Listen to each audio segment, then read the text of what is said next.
treachery attempts our rights to mar, we hoist on high the bonny blue flag that bears a single star.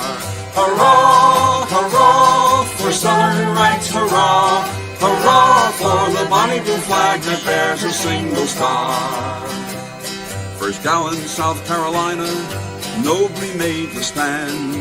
Then came Alabama and took her by the hand. Next quickly Mississippi, Georgia and Florida, all raised on high the bonny blue flag that bears a single star.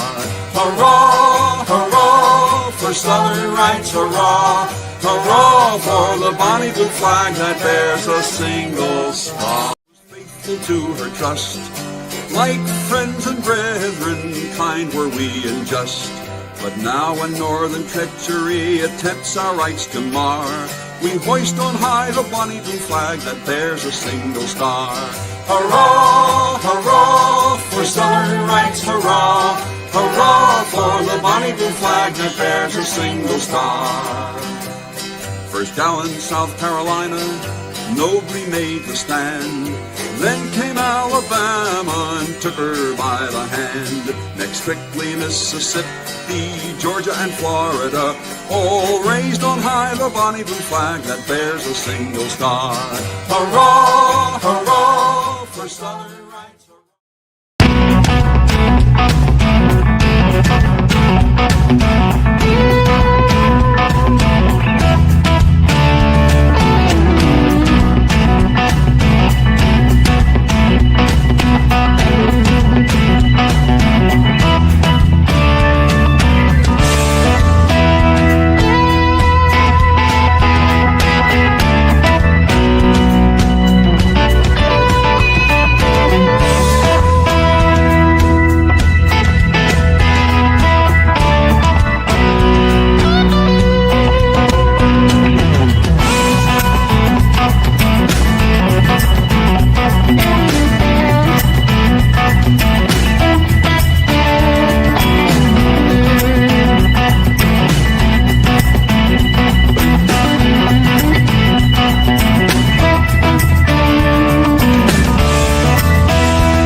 SCV chat starts now.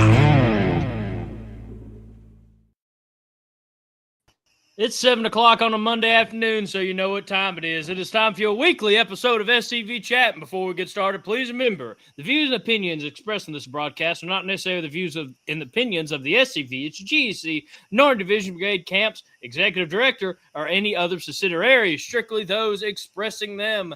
How is everybody doing in Dixieland tonight? And I do apologize for the late start, but as you can see, I had a mishap today, but the show must go on. My leg doesn't think so, but the rest of me agrees that the show needs to go on. So we have Adam here tonight, of course. So it's time for Hearth and Home. And Adam, how have you been doing, brother? I've been doing okay. I'm probably doing a little bit better than you are right now, but let's tell you the truth. Tell us the truth, Moose. Did you see Sasquatch? No, we had a T-Rex visiting Mississippi, and I saw it charging at me. And even though it's short in stature, it scared me off the fence. But as we kind of talked about behind the scenes, that's nothing. Advil, a couple of big bandages, and some leftover rum from summer can't fix. Yep, I'm a firm believer in the restorative properties of alcohol. Well, that's how we got some of our craziest moments when we started this show, that's for sure. Our apple juice, let me rephrase that, apple juice healing remedy. Don't want to get in trouble with the YouTube and Facebook people. Yes, a beat-up moose is a dangerous creature. And Faversham to our Army of Tennessee Commander Carl Jones, and rare frop to you, sir. Well, yeah, no, Adam, it's been a day for me, a typical Monday. But looking at the news, we have a good bit to talk about tonight. And before we get started, let me just break this out real quick. I have it in a protective case. Boom. The baseball legend is here. And I'm glad I could add myself to the gag reel yet again tonight. Yeah, no, I did take a tumble off a fence. It was unpleasant, to say the least. And let me just go ahead and make sure I clip this for the gag reel. All joyful. Trust me, I think the Bulls were more worried about the situation than I was, which caused me to have to jump over the fence again and just land back into the dirt again. It was an eventful day at Dixie Farms, that's for sure. Just a day in the life of a farmer. That's right. My favorite reaction was from my father, where all he asked was, "Did you break the fence?" And I was like, "No, sir, or I'd be out there fixing it." And he was like, "Very good. Bring me some supper." And he just left. He left my little office, and that was all she wrote. The age-old John Wayne expression of "rub some dirt in it" was never more true today, as I had just gotten started, so I had a full day of farm work to do afterwards too. Sounds like a load of bull. Thank you, Todd. Thank you. Luckily, I didn't land in a load of bull. That would have made the situation. I just would have canceled the show tonight. We wouldn't have been talking about this. I just would have had to hide those wounds. But yeah, no, we had to start the show late so I could get finished getting everything in order for Adam. Without any further ado, Adam. Hey, I'm ready whenever you are, brother. Well, I didn't know if you wanted to talk about another T-Rex sighting in Columbia or anything like that. Haven't seen a T-Rex in Columbia in several days now, but I hear he's terrorizing Mount Pleasant. That y'all better watch out over there at Mount Pleasant. There's been a T-Rex sighting. Yep, definitely, and that's just a 12-minute drive from the museum, so we never know when the T-Rex will be spotted. Yeah, no, he pops up occasionally, and it scares me. Like 1 minute he's like in Tennessee under a childlike thing fixing it because he's the only one small enough to get under there, and the next minute, he's in Mississippi terrorizing everybody. It's a scary thing. Someone said, "Don't worry, it's too far from your heart to kill you." No, it brought a different type of pain. Adam knows what I'm talking about. I don't know if I can get away with saying that on the air, so I'm not. But yeah, no, it was a tough day at the farm.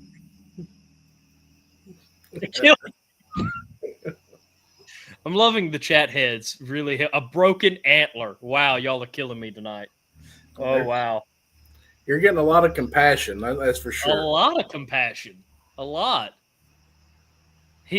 Jason said, "I heard the T-Rex is going to be a tour guide on Wednesday." That's it's real dangerous when you have a T-Rex as a guide. You don't know if the people will make it back or not. So, well, we can always say that we're the real Jurassic Park.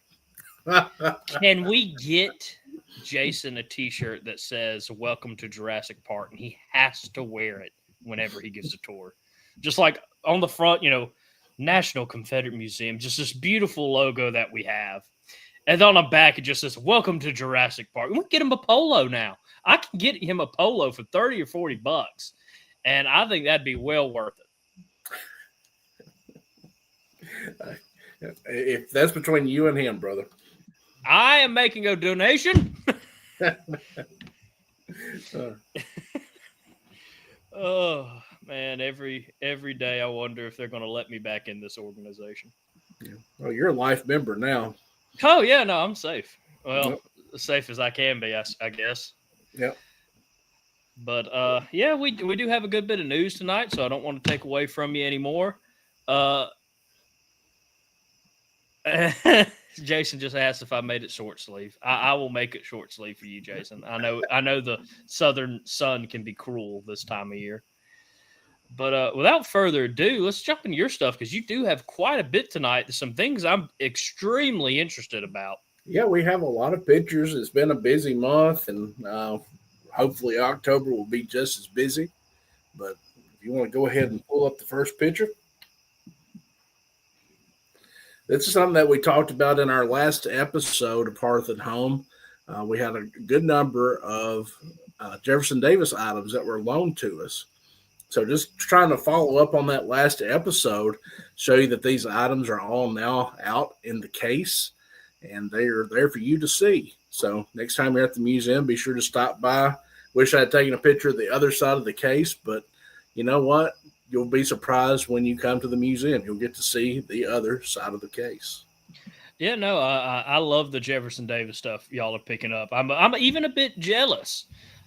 Being at Beauvoir, we try to get our hands on anything Jefferson ourselves, and it can sometimes be pretty hard.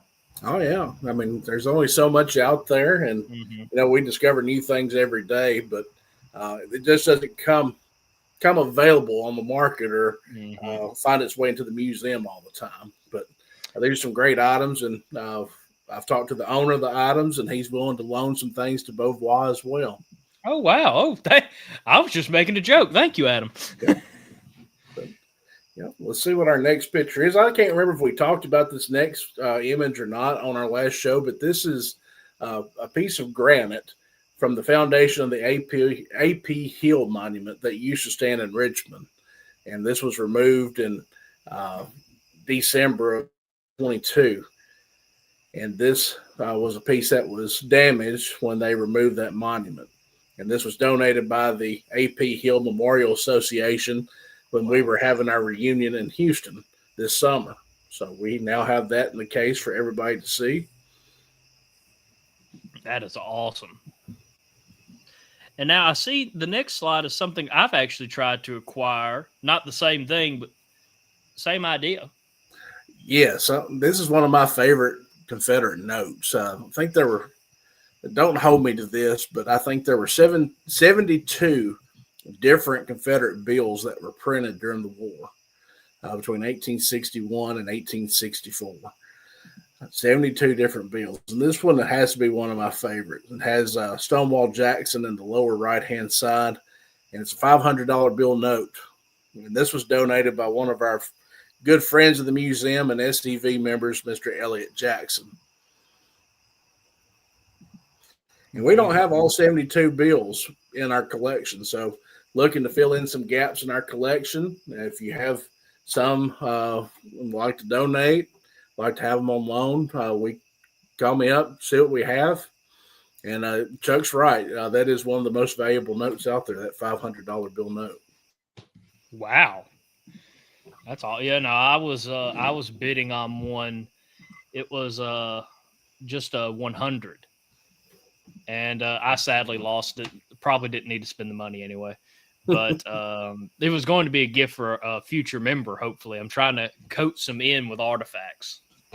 Oh yeah, these Confederate notes, they're plentiful. There's a lot of them out there, and it's a good collector's item. I have a few of my own, and just they're pretty to look at. I like to have them, pull them out, and you can frame them, put them on your wall, or keep them in a safe, whatever you want to do with them. But they're really neat to have. Yeah. Fun fact: my own grandfather actually accidentally outbid me for one a couple months ago. It was just a 10, and I was like, oh, this would be nice. It's not too expensive. And I went to bidding, and all of a sudden I see my grandfather's name outbid me. And I sent him a message. I was like, you just outbid me. He's like, you got to be on point. Got to keep your eye on the ball. I was like, thank you. I learned something in online bidding. Hey, there's no such thing as friends and family at an auction. No, there's not.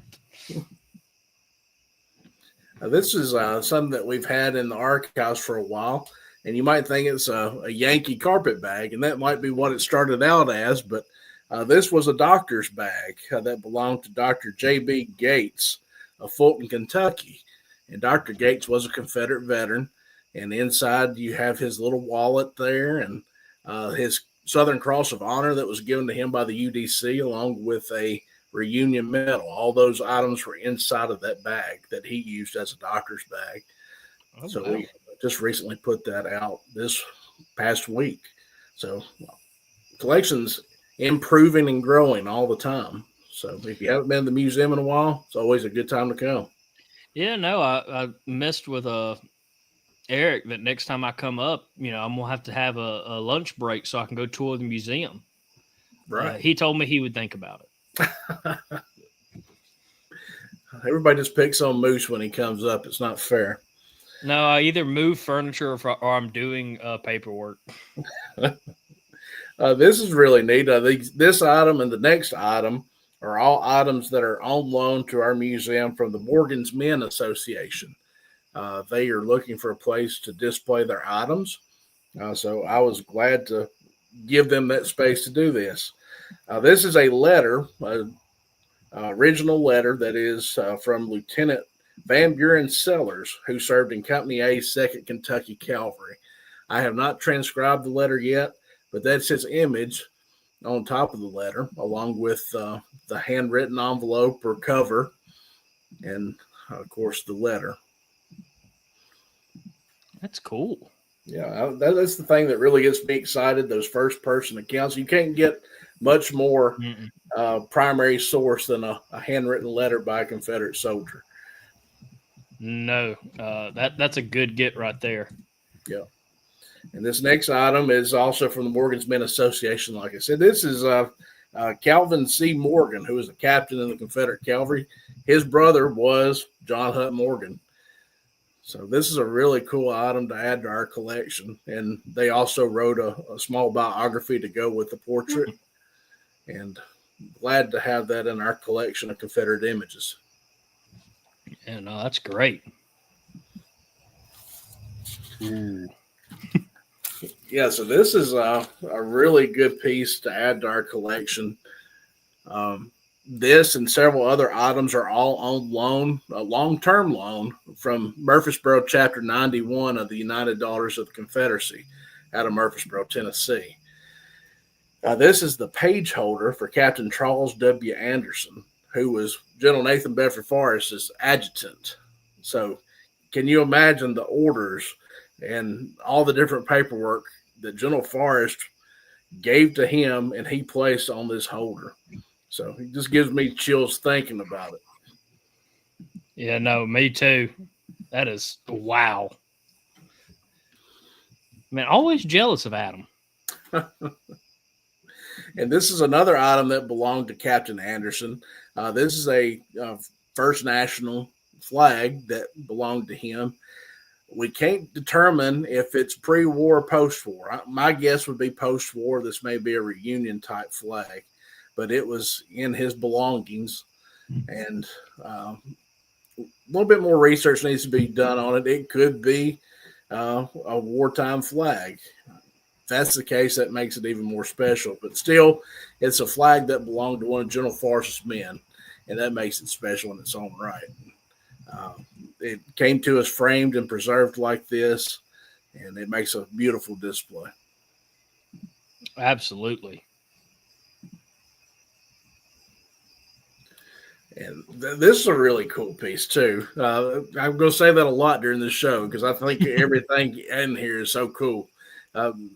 This is one of the best jobs ever because you get to see and handle all of these artifacts. This is a drum that belonged to Frank Ross. And Frank Ross was the drummer for his regiment. He was also the last living Confederate veteran of Rutherford County, Tennessee. And he played this drum at the Battle of Murfreesboro. Now, they say these are his drumsticks as well. The drumsticks don't look original to me. I could be wrong. But, you break a drumstick, you get more of them. So these could be some drumsticks he got later on because he still played the drum even into the reunion era. He would play the drum when he was at reunions. And you probably can't tell it from this photograph here that we're showing on the screen, but there's a picture of Frank Ross riding in an Army Jeep. He lived until 1943 at 100 years old. Wow. That's him riding in a parade. He's in an Army Jeep. So I think that's really neat. But that's the drum that he said he played the charge, the orders to charge at the Battle of Murfreesboro on that drum. Oh. Wow. And talk about the Battle of Murfreesboro. These are kepis that were picked up from the battlefield. So these were some items that the Yankees flew off their head as they were running to get away from us. And the ladies of Murfreesboro, and I imagine a bunch of little boys, went out and picked up items from the battlefield. And these survived in Murfreesboro all these years, and now they've made their way to our museum. Oh. And here's a partial collection of everything that the chapter has on loan to our museum. And I've left some space at the bottom because they have a few more items that they're going to add to this collection later on. But I didn't take a picture of it close up. Sorry to cut you off, but I didn't take a picture of it close up. There's another set of epaulettes in there. There's powder drum. There's a bullet mold, all sorts of things. Of course, a sword and a bayonet. Other things that will be added later on will be a bullseye canteen and a few other little things that we'll place at the bottom of this case. That is awesome. And big thank you to our UDC sisters out there. Definitely. And Todd from the California division says he's going to get a drum sent to the museum from the UCV headquarters drum from Texas. Yeah, Todd and I talked about that at Houston. We met at the reunion. Can't wait to see that. Me either. I love all the UCV stuff we're getting. And we are going to go ahead and take a quick early break and plug our sponsors. Of course, our commercial breaks are sponsored by scvchat.com, where you can watch our episodes live, check out some of our favorite archived episodes. Go check out our t-shirt store, our favorite video of the month, a lot of cool, just exclusive things on the website. So please go check it out. And of course, if you want to support us in reclaiming the narrative 1 week at a time, please go check us out on Patreon. For $2.50 a month, you can feed a moose. That is just general support. For $10 a month, you can get your name added to the end credits of every episode, as well as get exclusive behind-the-scenes content. Some stuff like the special project I'm doing. I know some people asked me what I was posting about earlier this week, And actually, there will be a poll up for the name of the video. It's a 3-part series that is going to be exclusively on YouTube. So I ask all our Patreon members and hopefully future Patreon members to go say your name, watch the video, tell me what you want the name to be, and there will be a poll up tomorrow or later tonight for you to vote on which one it's going to be. Of course, for $30 a month, you can get some special merch that only you will get. Not even me or Connor will have access to this merch. So you get exclusive one-of-the-kind SCV chat merch. And, of course, for $80 a month, you can be a proud sponsor of SCV chat and all of our shows.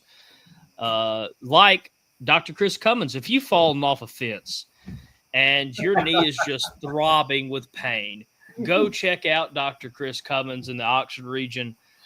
They will help you out. They know how to deal with knee pain up there. And, of course, if you just haven't eaten your apple recently and you need to go see a doctor, there's no better doctor than go and see Dr. Chris Cummins. He will treat you right with some Southern hospitality. And without further ado, we'll be right back after this quick commercial break. There is a place nestled in the rolling farmland of southern Middle Tennessee. A home constructed in 1837, nearly lost to the ravages of war. Saved by a servant and a Confederate general. A place where families loved and lost. If walls could talk, what stories could be told? If a place, a home, can feel love, loss, pain, surely this is one of those places. Nearby is a more recent structure, and inside are the stories of heroes and heroines, stories of battles won and lost. Stories of sacrifices made by the people of its native soil. A place that will tell the true and complete story of the Southland and the war fought for its freedom. From the causes that led to the conflict to the modern-day struggles to protect Southern history. Historic Elm Springs and the Confederate Museum at Elm Springs are the general headquarters for the Sons of Confederate Veterans. A place where the story of the Southland and its historic struggle is preserved and told. Come and discover your history. That gets me every time. And, of course, thank you to our sponsor. And, of course, go check us out on Patreon so you might, too, become a sponsor or just a supporter of the show. We thank y'all. We couldn't do this without y'all. And now, without any further ado, let us jump back in because this next one I'm very interested to hear the story behind. Okay, yeah. Well, this is finishing up the collection loaned to us by the Murfreesboro UDC. These are two musicians' uniforms that are believed to be UCV era uniforms, but wonderful condition, and they're both musicians, which make them even more rare. The fellow on the right, the left, was awful short. So, Jason, they were back then. So, I'm not going to say that. But you go ahead. Adam's protecting his job. Yeah, this also they donated 2 original prints, and this is in the background. You can see Lee and Johnson and Jackson, a beautiful lithograph type print. And there's another one that we don't have on display yet, and it's of General Robert E. Lee. And I'll be placing that one probably nearby the Robert E. Lee statue or monument that we have in the museum. That is, that would be a good place for it. Oh, spectacular. That monument is breathtaking as well. Oh, it really is. Now, this next one, I saw it And I'm very interested. Yeah, so these next items that we're going to show are on donations from one of our good friends and compatriots, David Daniels, here in Tennessee. And David asked if we had an original postcard showing the Forest Park. And I said, no, we don't. And he said, well, I've got one. I'm going to bring it to you. This postcard dates from 1906. So this was 2 years after the monument was unveiled. And just shows how beautiful it was before it was destroyed by the liberals. Amen. But you know what? We are resurrecting that monument here at the Southern Heritage Center. And it will be just as beautiful, I think even more beautiful once we get to that. Yeah, no, I agree with Adam. I personally think it's going to be more beautiful and outstanding. I can't wait to see it. Yeah, it's definitely going to be a destination. It will be something that people will make a pilgrimage to come see.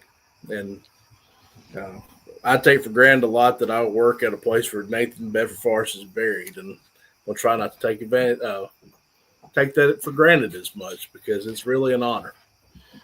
I agree with you, and I'm jealous every day that Tennessee has it. I wish that somehow it could have worked for Mississippi. Adam would have already kicked me out of the SCV with how much I would be over there. This is a significant year for us, 1896, the year our organization was founded. And this is again donated by David Daniels. It's a UCV Association program from their reunion, their 6th reunion, held in Richmond, Virginia. And it was also the year that they dedicated the Jefferson Davis Monument there in Richmond. So, wow. I say this all the time. We don't do a good job of saving our own history. So now we're trying to backpedal and make sure all those pieces are preserved so we can tell the story of our organization, how we went from the UCV to the SCV. And that's just one of those pieces that so important to our history. And thank you, compatriot Daniels, for donating that. Yeah, thank you. I love the fact that we're starting to preserve our history and our ties to the UCV. Yeah. And again, this next item is one of those red letter years. This is a 1906 Confederate Veteran magazine, and it would have been the year of the charge. So, Whew, breathtaking. Just to think about the timeline there. Yep. And this is really nice. This is one of the first printings of Dixie. This has an 1860 print date on it.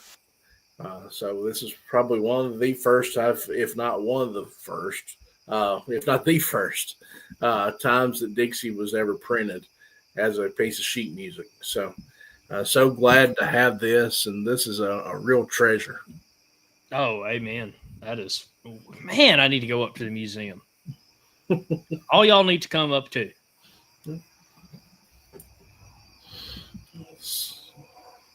Okay.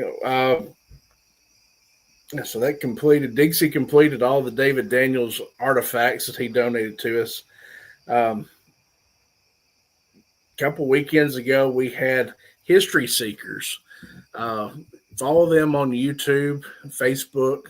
They're very popular online. They do ground penetrating radar, and they do it for free for historic sites, especially if it's any kind of Confederate connection. And had a member of the mechanized cavalry approach me about having them on site and want to know if there were any projects that that we would like to have them out to assess and see if they could help us with. And I said, this fence that surrounds our cemetery at Elm Springs is not original. That was put there sometime in the 1980s. So I'm interested to know if there are any graves that lay outside of that fence. So they came out and did the GPR of that area, and they found 2 graves that we did not know about. So it was very worthwhile for them to come out and do that survey. That is fantastic. Wow. Yeah. Thank you to the History Seekers. Yeah, don't really know who they could be. I'm going to have to delve into the Todd and Looney family history and see if there are any possibilities about who these people may be. But a lot of research for us left to go. And that's just one of the things that we do at headquarters. You know, it's SCV first and foremost, museum second, third. We're working on preserving the history of Elm Springs and telling that story of what happened there on that property since it was founded in 1835. So there are a lot of different facets of what we're doing up there. And this will help us fill in some gaps to that story.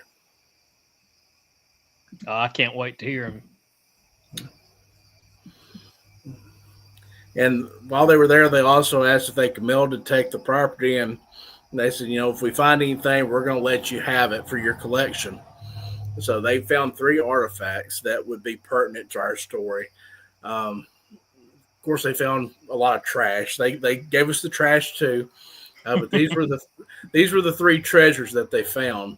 If you want to go to the next photograph, I was really excited about this one because they found this just outside the front door in the front yard, and this is, you know, part of the story that we tell. They had a shootout right there in the house in November '64. As the Yankees were trying to burn the house down, they ran out the front door. Confederate cavalry came through the back door, had a shootout there in the house. And this bullet corroborates that story. They found that in the front of the house. So this was a spent round from that day in November '64.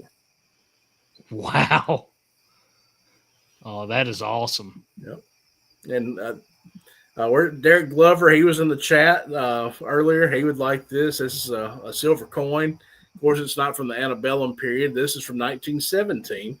But we have to remember Elm Springs was a private residence from 1835 until the 1990s, 1992, when the SCV purchased it. So this coin belonged to somebody that lived in the house, and they dropped it in the front yard.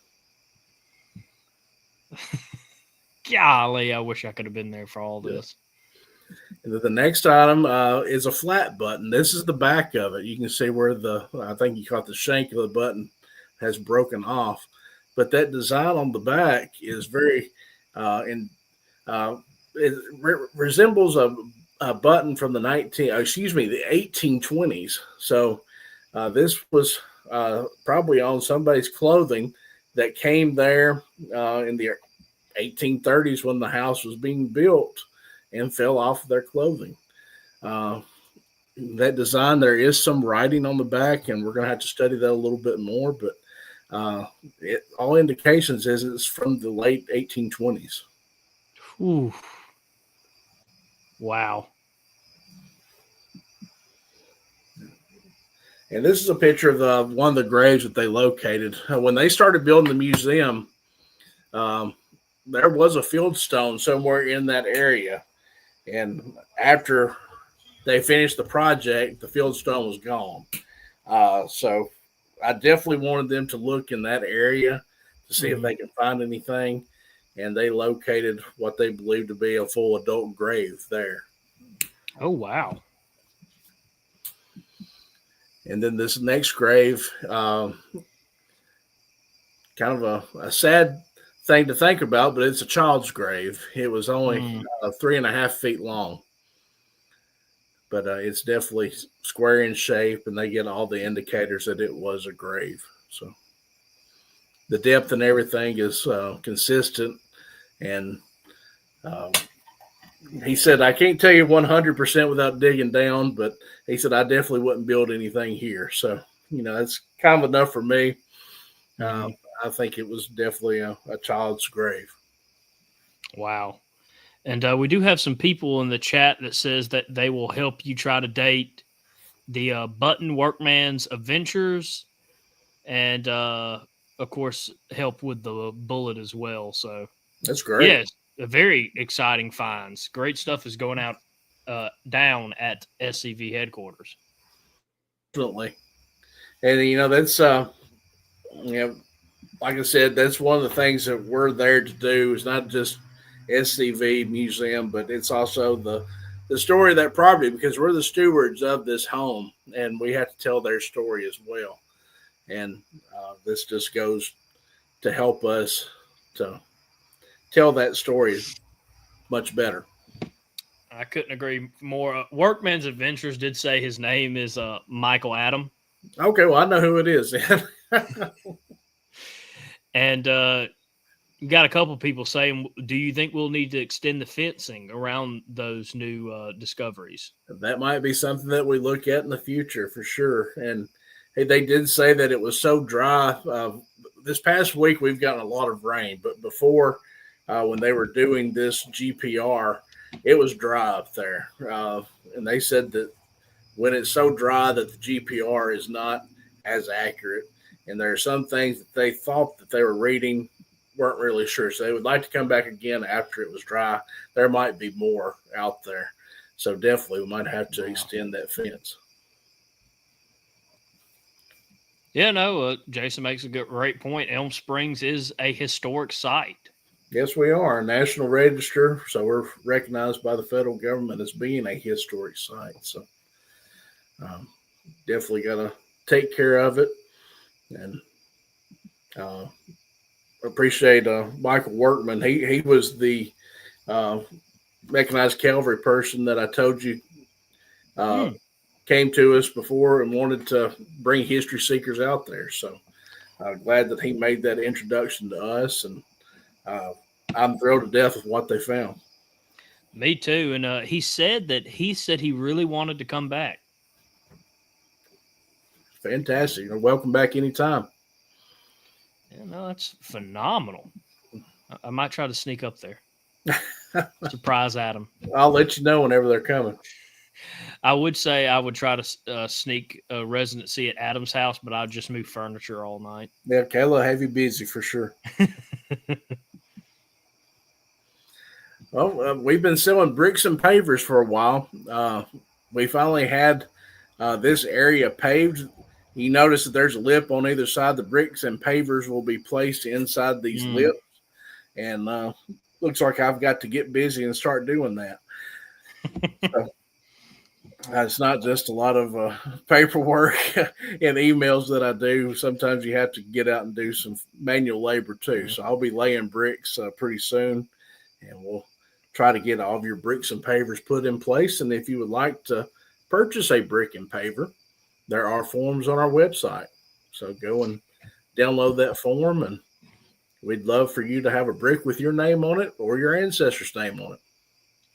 Yeah, I might come up there and help, but you could get the mighty T-Rex. I mean, it's close to the ground, so he can reach everything. Yep. Oh, I'm going to pay for this. He's got an advantage. I'm going to pay for this tomorrow. And our GEC meeting is October 4th, and there's going to be a lot happening there on the 4th. We're having a car show, Camp 29, who is the camp that meets there at Elm Springs. They will be hosting the Southern Showdown car show on the property. We'll be having a GEC meeting in the library, but also, if the weather permits, we will be having an outdoors book sale. These are all the books that are duplicate copies, things that we've already have in our collection. So if we already have it in our collection, we sell it to raise funds for the museum. And we have several hundred books that we will be offering on this day, and they will all be bargain priced. Most of them will be $2 to $5. There will be a few that are a little bit more. We have some sets that might be priced a little higher, but just a sampling of what we have. I think the next pictures are pictures of books. Larry McClooney. Hey, there's Larry in the background. Hey, Hell State, Larry. No. That just hit. Oh, wow. While we're at it, hotty toddy to the past Commander-in-Chief Chuck McMichael and Paul Gramlin. And big go Vols to Larry McClooney. But I can't see much in this picture. Let's go and see what we have in the next one. All right, you can see a few titles there. Our big and tall collection here on the end, some things in books, but you can see everything on that table there will be in the sale, and there are more books underneath the table. So Miss Kayla has been busy helping me pull duplicate copies, and Wow. here are a lot of books. And sometimes I dream of books when I go to sleep. But and we have 90 more boxes coming to our museum or to our library in the next month or two. So those will be coming out of North Carolina. So that's why we're trying to make room for these 90 boxes of books that are coming. And in October, I'm going to Kentucky to pick up 16 more boxes of books. So yes, we Adam's are going to be in blessed with hog books. heaven. I'm just going to go up there, and Adam's just going to be smiling. Yep. Now, this past Thursday, we were very blessed to have the Order of the Southern Cross on property. They toured the museum, and they toured historic Elm Springs and had lunch with us. This picture was given to us by James Alderman, who is a past commander of the Order of Southern Cross. Now, this is a great group of people, and they've been so very generous to our museum. They've given us 2 grants in the past 2 years to help purchase cases for our museum. And they had their annual meeting in Murfreesboro, Tennessee. And while they were just a few miles down the road, they chartered a bus to come over and see us. And we had several bus tours come through our property. This was one of the best ones we've ever had. This group was so fun to be with, and they loved everything that they saw. So just glad to have them there with us. It was a great group of people. Yeah, no, thank you to them. I know they've done a lot of work for us. They've helped us down at Beauvoir. One day I hope to be a member myself. I know, I think Derek Glover just joined, so congratulations. And I know someone else just joined, and I'm going to blank. Tom Wood, I saw join. Tom Wood, yeah. Yeah. Well, So, congratulations to you 2 gentlemen. 2 good additions to the order. And, that's such a historic organization anyway. They were started during the war by Leonidas Polk and Patrick Claiborne and Father Quintard. So a great history to that organization. They're still doing great work today. And it was good to see everybody because many of those people are SCV members too. Oh, yes, sir. And again, a big thank y'all to that. Adam says he'll be donating a book to the library. It's written by him. He says, don't worry, though. It's only 1 page, so it shouldn't be hard finding a place for it. No, we'll have a place of honor for that one, Carl. Just every GC meeting, it's like right behind Carl with like lights and stuff. That's good use for the budget. As long as you autograph it.